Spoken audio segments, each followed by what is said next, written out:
ದಾಖಲೆಯ 16ನೇ ಬಜೆಟ್ ಮಂಡಿಸುವುದಕ್ಕೆ ಮುಹೂರ್ತ ಫಿಕ್ಸ್ ಆಗಿದೆ. ಸಿದ್ದರಾಮಯ್ಯ ಅವರು ದಾಖಲೆಯ 16ನೇ ಬಜೆಟ್ನ ಮಂಡನೆ ಮಾಡಲಿದ್ದಾರೆ. ಡೇಟ್ ಫಿಕ್ಸ್ ಆಗಿದೆ. ಮಾರ್ಚ್ 7ನೇ ತಾರೀಕು ಬಜೆಟ್ನ ಮಂಡಿಸಲಿದ್ದಾರೆ ಸಿಎಂ ಸಿದ್ದರಾಮಯ್ಯ. ಮಾರ್ಚ್ 3ನೇ ತಾರೀಕಿನಿಂದ ಬಜೆಟ್ ಅಧಿವೇಶನ ಆರಂಭವಾಗ್ತಾ ಇದೆ. ಬಜೆಟ್ ಮಂಡನೆ ಬಗ್ಗೆ ಸಿಎಂ ಸಿದ್ದರಾಮಯ್ಯ ಅವರೇ ಮಾಹಿತಿಯನ್ನ ನೀಡಿದ್ದಾರೆ. ದಾಖಲೆಯ 16ನೇ ಬಜೆಟ್ ಅನ್ನ ಮಂಡನೆ ಮಾಡ್ತಾ ಇದ್ದಾರೆ ಸಿಎಂ. ಸದ್ಯ ಮಂಡಿ ನೋವಿನಿಂದ ಚೇತರಿಸಿಕೊಳ್ತಿದ್ದಾರೆ ಸಿಎಂ ಸಿದ್ದರಾಮಯ್ಯ. ಮಾರ್ಚ್ 7ನೇ ತಾರೀಕು ರಾಜ್ಯ ಸರ್ಕಾರದ ಪೂರ್ಣ ಪ್ರಮಾಣದ ಬಜೆಟ್ ಮಂಡನೆಯಾಗ್ತಾ ಇದೆ.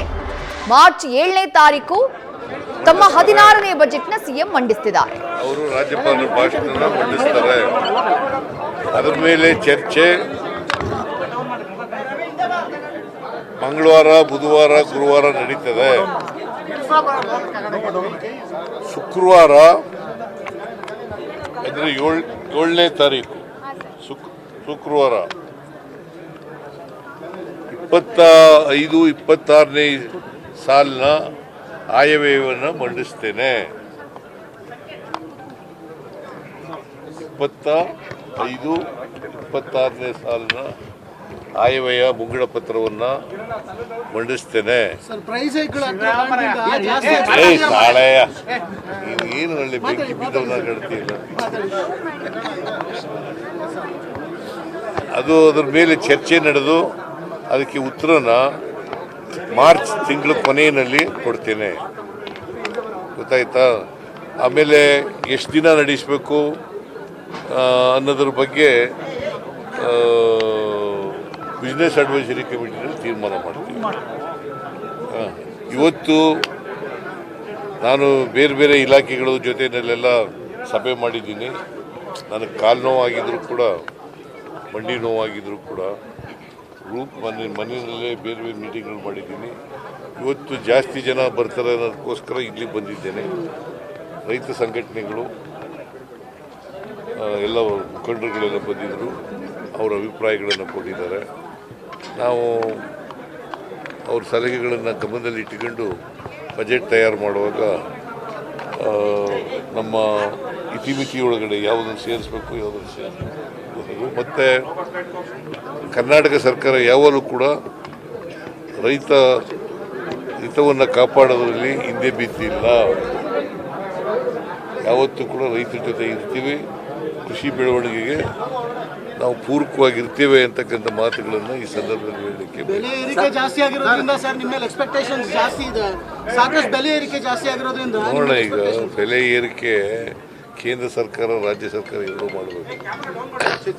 ಬೆಲೆ ಏರಿಕೆಗೂ ಕೇಂದ್ರ ಸರ್ಕಾರದ ಮೇಲೆ ಹೆಚ್ಚು ಭಾರ ಇರ್ತಕ್ಕಂಥದ್ದು. ಅವರು ಕೂಡ ಬೆಲೆ ಏರಿಕೆಗೆ ಒತ್ತನ್ನು ಕೊಡ್ತಕ್ಕಂಥದ್ದನ್ನು ಮಾಡಬೇಕು. ನಾವು ರಾಜ್ಯ ಸರ್ಕಾರ ಏನು ಮಾಡಲಿಕ್ಕೆ ಸಾಧ್ಯ ಆಗ್ತದೆ ಅದನ್ನು ಮಾಡ್ತೀವಿ. ಜಲಜೀವನ ಮಿಷನ್ ತಾವು ಮೊನ್ನೆ ಟ್ವೀಟ್ ಮಾಡಿದ್ರಿ. ಸೋಮಣ್ಣ ಅವರು ಕೌಂಟರ್ ಮಾಡ್ತಿದ್ದಾರೆ. ರಾಜ್ಯ ಸರ್ಕಾರ ಹಣವನ್ನು ಖರ್ಚು ಮಾಡಿಲ್ಲ, ಹಂಗಾಗಿ ನೀವು ಖರ್ಚು ಮಾಡೋದು ಹಣ ಕೊಡ್ತೀವಿ ಅಂತ ಹೇಳ್ತಿದ್ದಾರೆ. ಇಲ್ಲ, ಖರ್ಚು ಎಲ್ಲ ಮಾಡಿದ್ದೀವಿ. ಅವರು ನಾವು ನಮ್ಮ ವೇಗಕ್ಕೆ ಅನುಗುಣವಾಗಿ ಅವರು ಮಾಡ್ತಾ ಇಲ್ಲ. ಕೇಂದ್ರ ಸರ್ಕಾರದ ಪಾಲನ್ನು ಕೊಡ್ತಾ ಇಲ್ಲ ಅವರು. ಹಾಗಾಗಿ ನಾವು ಅದನ್ನು ಟ್ವೀಟ್ ಮಾಡಿದ್ದೇವೆ. ಆಮೇಲೆ ಮೆಟ್ರೋ ರೈಲ್ ಇದೆಯಲ್ಲ, ಅದರ ದರ ನಿಗದಿ ಮಾಡ್ತಕ್ಕಂಥವರು ಕೇಂದ್ರ ಸರ್ಕಾರ ಅಪಾಯಿಂಟ್ ಮಾಡೋದು ಕಮಿಟಿನ. ಆ ಕಮಿಟಿನಲ್ಲಿ ಇಬ್ಬರು ಕೇಂದ್ರ ಸರ್ಕಾರದವರು ಇರ್ತಾರೆ, ಒಬ್ಬರು ರಾಜ್ಯ ಸರ್ಕಾರದವರು ಇರ್ತಾರೆ. ಅಟಾನಮಸ್ ಬಾಡಿ ಆದರೂ ಕೂಡ ಅದು ಮೆಟ್ರೋ ರೈಲನ್ನು ಕೇಂದ್ರ ಸರ್ಕಾರ, ರಾಜ್ಯ ಸರ್ಕಾರ ಎರಡೂ ಸೇರಿ ಮಾಡತಕ್ಕಂಥದ್ದು. ಬೆಲೆ ನಿಗದಿ ಮಾಡೋರು ನಾವು ಪ್ರಪೋಸಲ್ ಕೊಡ್ತೀವಿ, ಬೆಲೆ ನಿಗದಿ ಮಾಡಿ ಅಂತ ಹೇಳೋದು ಅಷ್ಟೇ. ಬಟ್ ಬೆಲೆ ನಿಗದಿ ಮಾಡ್ತಕ್ಕಂಥ ಕಮಿಟಿ ಇದೆಯಲ್ಲ ಅವರು ಮಾಡೋದು. ಅದ್ರ ಚೇರ್ಮನ್ ಅಪಾಯಿಂಟ್ ಮಾಡೋರು ಕೇಂದ್ರ ಸರ್ಕಾರ. Retired high court judge of the Tamil Nadu. Sir ಈಗ ಸರ್ ಅನ್ನ ಭಾಗ್ಯದು 5 ತಿಂಗಳಿಂದ ಬಂದಿಲ್ಲ ಹಣ, ಗೃಹಲಕ್ಷ್ಮಿದು 3 ತಿಂಗಳಿಂದ ಬಂದಿಲ್ಲ ಅನ್ನೋ. ಯಾರು ಹೇಳಿದ್ರು?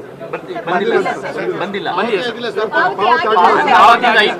ನೋಡಪ್ಪ, ಯಾವುದನ್ನು ಕೂಡ ನಿಲ್ಲಿಸೋ ಪ್ರಶ್ನೆನೇ ಇಲ್ಲ. ನಂಬರ್ 1 ಪಾವತಿ ಮಾಡದೆ ಹೋದ್ರೆ ಮಾಡ್ತೀವಿ. ಅಲ್ಲ ಸರ್, ಯಾಕೆ ಲೇಟ್ ಆಗ್ತದೆ? 5 ತಿಂಗಳು 3 ತಿಂಗಳದೆಲ್ಲ ಯಾಕೆ ಆಗ್ತಿದೆ ಅಂತ. 5 ತಿಂಗಳು 3 ತಿಂಗಳು ಪೆಂಡಿಂಗ್ ಇದೆ ಅಂತ. ನನಗೆ ಗೊತ್ತಿಲ್ಲ, 3 ತಿಂಗಳಿಂದ ಪೆಂಡಿಂಗ್ ಇರೋದು ಗೊತ್ತಿಲ್ಲ. ಕೂಡಲೇ ಬಿಡುಗಡೆ ಮಾಡಿ ಸರ್. ಮೂಡಾದಲ್ಲಿ ಆಲ್ಮೋಸ್ಟ್ ನಿಮಗೆ ಕ್ಲೀನ್ ಚೀಟ್ ಸಿಕ್ದಂಗೆ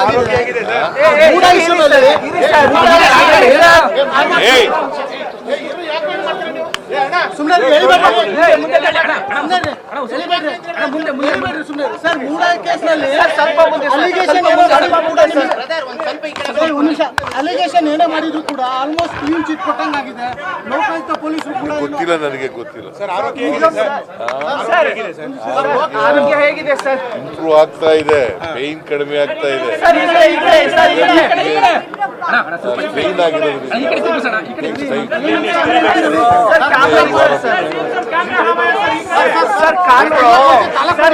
ಸಂಬಂಧಪಟ್ಟಂತೆ ಕಂಟೆಂಪ್ಟ್ ಪಿಟಿಷನ್ ಮೂವ್ ಆಗಿದೆ. ರಾಜ್ಯ ಸರ್ಕಾರಕ್ಕೆ ನಿರ್ದೇಶನ ಇಲ್ಲಿ ಜಿಲ್ಲಾ ಪಂಚಾಯತ್ ತಾಲೂಕು ಚುನಾವಣೆ ಮಾಡಿಲ್ಲ ಅಂತ ಕಂಟೆಂಪ್ಟ್ ಮೂವ್ ಆಗಿದೆ. ನಾವು ತಯಾರಾಗಿದ್ದೀವಿ. ಯಾವಾಗ ಹೇಳಿದ್ರು ಹೈಕೋರ್ಟ್ನವ್ರು ಯಾವಾಗ ಹೇಳ್ತಾರೆ ಅವಾಗ ಚುನಾವಣೆ ಮಾಡಕ್ ತಯಾರಾಗಿದ್ದೀವಿ.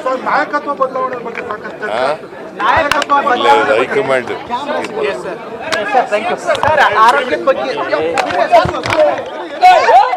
ಮಾರ್ಚ್ 3ನೇ ತಾರೀಕಿನಿಂದ ಬಜೆಟ್ ಅಧಿವೇಶನ ಆರಂಭ ಆಗ್ತಾ ಇರೋದು.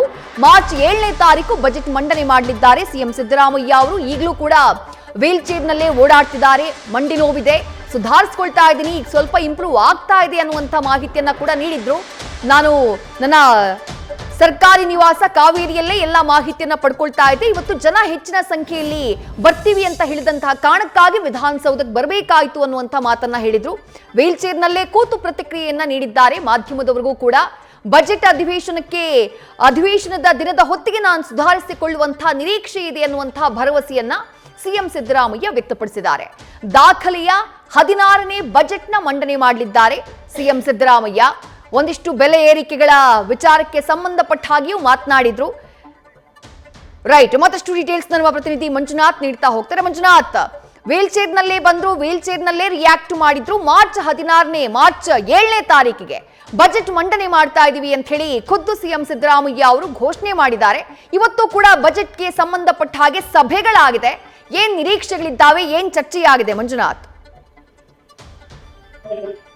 ವಿದ್ಯಾ, ಏನು ಇವತ್ತು ಸಿಎಂ ಸಿದ್ದರಾಮಯ್ಯ ಅವರು ರೈತರ ಮುಖಂಡರ ಜೊತೆ ಒಂದಷ್ಟು ಸಭೆಯನ್ನ ಮಾಡಿದ್ರು. ಪ್ರಮುಖವಾಗಿ ಏನು ರೈತರ ಸಮಸ್ಯೆಗಳೇನಿದೆ, ಅವರ ಬೇಡಿಕೆಗಳೇನಿದೆ, ರಾಜ್ಯದ ಬಜೆಟ್ ನಲ್ಲಿ ಪೂರ್ವಭಾವಿಯಾಗಿ ಏನೆಲ್ಲ ರೈತರಿಗೆ ಯೋಜನೆಗಳನ್ನು ಕೊಡಬೇಕು ಅನ್ನೋ ನಿಟ್ಟಿನಲ್ಲಿ ಸಿಎಂ ಸಿದ್ದರಾಮಯ್ಯ ಅವರು ರೈತ ಮುಖಂಡರ ಜೊತೆ ಒಂದಷ್ಟು ಸುದೀರ್ಘವಾಗಿ ಸುಮಾರು 2 ಗಂಟೆಗಳ ಕಾಲ ಚರ್ಚೆ ನಡೆಸಿದ್ರು. ಈ ಸಂದರ್ಭದಲ್ಲಿ ರೈತ ಮುಖಂಡರು ಅವರದೇ ಆದಂತಹ ಅಭಿಪ್ರಾಯಗಳನ್ನ ಮತ್ತು ಸಲಹೆಗಳನ್ನ ರಾಜ್ಯ ಸರ್ಕಾರಕ್ಕೆ ಮತ್ತೆ ಸಿಎಂ ಅವರಿಗೆ ತಮ್ಮ ಬಜೆಟ್ ನಲ್ಲಿ ಮಂಡಿಸಬೇಕು ಮತ್ತೆ ರೈತರ ಪರವಾಗಿ ಬಜೆಟ್ ಅನ್ನು ಮಂಡಿಸಬೇಕು ಅನ್ನೋ ಮನವಿಯನ್ನ ಮಾಡಿರುವಂತದ್ದು. ಇದಕ್ಕೆ ಸಿಎಂ ಸಿದ್ದರಾಮಯ್ಯ ಅವರು ಕೂಡ ಸ್ಪಷ್ಟವಾಗಿ ಹೇಳಿರುವಂತದ್ದು, ನಾವು ಕೂಡ ರೈತರ ಪರವಾಗಿದ್ದೇವೆ, ನಾನು ಕೂಡ ರೈತ ಕುಟುಂಬದಿಂದ ಬಂದಂತ ವ್ಯಕ್ತಿ, ಹಾಗಾಗಿ ರೈತರ ಪರವಾಗಿ ನಾವು ಒಂದಷ್ಟು ಯೋಜನೆಗಳನ್ನ ನಾನು ಕೂಡ ಮಾಡ್ತೇನೆ ಅನ್ನೋ ಒಂದು ಭರವಸೆಯನ್ನ ಈಗಾಗಲೇ ರೈತರ ಮುಖಂಡರಿಗೆ ನೀಡಿರುವಂತದ್ದು. ಅದಾದ ಬಳಿಕ ವೀಲ್ ಚೇರ್ನಲ್ಲೇ ಏನು ಕುಳಿತಂತ ಸಿಎಂ ಸಿದ್ದರಾಮಯ್ಯ ಅವರು ಮಾಧ್ಯಮಗಳಿಗೆ ಪ್ರತಿಕ್ರಿಯೆಯನ್ನ ನೀಡಿ ಈ ಸಂದರ್ಭದಲ್ಲಿ ತಾವು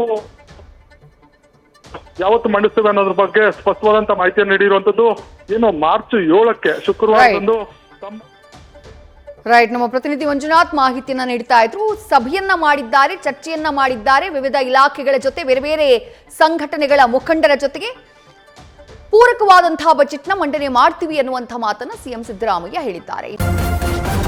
ನ್ಯೂಸ್ ಫಸ್ಟ್, ನಿರ್ಭೀತಿಯಿಂದ ನಿಮ್ಮ ಪರವಾಗಿ.